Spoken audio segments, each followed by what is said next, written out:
अस्सलाम वालेकुम, welcome back to my channel cooking class with Zahra Bukhari. आज हम आपके लिए लेकर आए हैं प्याज का पाउडर जो बहुत ज़्यादा इस्तेमाल होता है डेली लाइफ में और बहुत ज़्यादा आसान भी है बनाना। तो चले करते हैं रेसिपी का आगाज़। अगर वीडियो पसंद आए तो चैनल को like, share, comment and subscribe ज़रूर कीजिएगा और बेल को भी ज़रूर प्रेस कीजिएगा ताकि हमारी हर न्यू अपलोड आप तक बआसानी पहुँच सके। तो चले करते हैं स्टार्ट। बिस्मिल्लाहिर्रहमानिर्रहीम। अस्सलाम वालेकुम वीवर्स, के हाल है? ठीक हो? इंशाल्लाह आप ठीक होंगे। अल्लाह दी करम नाल असी भी बिल्कुल ठीक ठाक हाँ। असी अज बड़ी ज़बरदस्त टिप लैके आया ते अज ही असी बनसा प्याज़ां दा पाउडर ते किस तरह बनाउणा तुहानूं दसदे हां। असी इन्हां ना छिल के ते इन्हां दी रफली कटिंग करनी सारियां दी। इस तरह इन्हां दे छिलके उतार लेने, इस अंदर वाला पार्ट निकाल देना।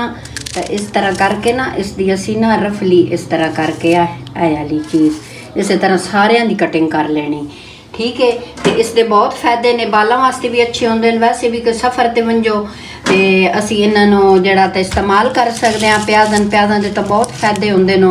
अगर कोई असी रोस्ट बनाने उस असी प्याज का पाउडर इस्तेमाल करते हैं। अगर बाज़ारों लेने तो इतना महंगा मिलता, तो असी घर के सारा काम कर लवीए तो अच्छे तरीके साडा हो पैंदा। 1.5 किलो मेरे प्याज हैं, इन्हों का असी पाउडर बना तुसी साडे नाल ना रव्या है। असी इन्हों के करते हैं, फिर मिलते हैं जी। इस तरह मैं कट लैनो सारे खोल लिया ऐ लेना। ये फिर इकट्ठे होंगे ना इन्होंने लैदा तो इस ना मैं हुण 3-4 दिन धूप ते रखसा। ये हुण तुहाडे ते है कि तुहाडे घर कितनी धुप लगती है। तो इंशाल्लाह धुप तो बगैर वाले भी मैं वो भी जल्दी ही अपलोड करसा। तो ये वाली मैं ना हुण इन्होंने 3-4 दिन वास्ते ना छत ते कपड़ा डाल के इस पतला पतला डाल देना ताकि ये अच्छे तरीके नाल खुशक हो गए जी। प्याज मेरे 1.5 किलो आना इस मैं 4 तो 5 दिन ना छत ते सुकाया, खुशक किया। भाई यकीन करो मैं कितनियां दुकानों ते गई, मैंने प्याज का पाउडर नहीं मिलिया। बड़े बड़े माल जड़े न उतों मिलता है प्याज का पाउडर हो, तो इतना फिर कोई बेचारे नहीं भी जा सकते। तो इस तरह जब प्याज सस्ते हो ना तो इस तरह पाउडर बना के रख लैनो ताकि उन्होंने बरोस्ट वेचो वैसे हांडियां च इस्तेमाल करना हो ना। तो ये बड़ा कोफ्ते पकाने हो, कोफ्तियां दे कोफ्ते कच्चे बनाने हो कीमे च इस्तेमाल होंदा। तो ये बड़े अच्छी चीज़ है। तो इसनों मैं थोड़ा ट्राई किया कि मेरे प्याज हो गए थोड़े जे मैं ग्राइंड किए न ताकि भी खुश आके न। हाँ ये हाले मैं पहले ही पूर ग्राइंड कर लिया। तो ये हाल हूँ मैं करती हाँ जी। इसनों हूँ ग्राइंड कर लेने। पहले एक पूर मैं ग्राइंड किया, चेक किया कि मेरे प्याज खुशक हो गए सही तरीके नाल, लेकिन इसका भी पता चल रहा कि सही टुट रहे न हो गए खुशक हो। इसमें उतार लेने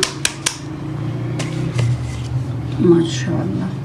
फिर भी इसनों छन्नी नाल छान लेने ताकि कोई भी अंदर रह गया होवे ते जी। सारा माशाअल्लाह हो गया ग्राइंड। कितना मज़े का पाउडर बनया। अगर छन्नी नाल जो सही ग्राइंड हो वंजे तो छन्नी नाल छानने की भी ज़रूरत नहीं है। इसी तरह मैं सारा ग्राइंड कर लेनी है, फिर मिलती हूँ। माशाअल्लाह जी पाउडर बन के हो गया तैयार। वेखो ना कितना ज़्यादा बनया, 1.5 किलो प्याज आनो तो कितना ज़्यादा बनया।